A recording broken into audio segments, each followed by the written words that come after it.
শুভ সকাল। আপনি রাষ্ট্রীয় প্রসার টিভি দেখছেন। আমরা ব্রেকিং নিউজ দিয়ে শুরু করছি। আজ সকাল 10:10 নাগাদ কলকাতা জুড়ে একটি ভূমিকম্প অনুভূত হয়েছে।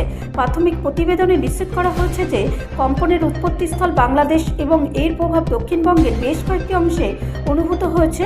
প্রাথমিক ভূমিকম্পের রিডিং অনুসারে ভূমিকম্পের কেন্দ্রস্থল ছিল বাংলাদেশে এবং কম্পনগুলি সীমান্ত পেরিয়ে পশ্চিমবঙ্গে ছড়িয়ে পড়ে। কলকাতা, উত্তর চব্বিশ পরগনা, নদিয়া এবং আশেপাশের জেলাগুলির বাসিন্দারা কয়েক সেকেন্ড স্থায়ী আকস্মিক কম্পন অনুভব করেছেন বলে জানিয়েছেন। আকস্মিক কম্পনের কারণে অনেকেই তাদের বাড়িঘর এবং অফিস থেকে বেরিয়ে আসেন। তারা বিভ্রান্ত হন। কলকাতা বা আশেপাশের এলাকা থেকে তাৎক্ষণিকভাবে কোনো ক্ষয়ক্ষতি বা হতাহতের খবর পাওয়া যায়নি। দুর্যোগ ব্যবস্থাপনা দল পরিস্থিতি নিবিড়ভাবে পর্যবেক্ষণ করেছে। ভূতাত্ত্বিক বিভাগ এবং বাংলাদেশের স্থানীয় কর্তৃপক্ষের কাছ থেকে আরও বিশদ তথ্যের জন্য অপেক্ষা করা হচ্ছে, যারা ভূমিকম্পের তীব্রতা এবং গভীরতা মূল্যায়ন করেছেন। আরও তথ্য আসার সাথে সাথে আমরা আপনাকে আপডেট রাখব। এই উন্নয়নশীল গল্পের ক্রমাগত আপডেটের জন্য রাষ্ট্রীয় প্রসার টিভির সাথে থাকুন।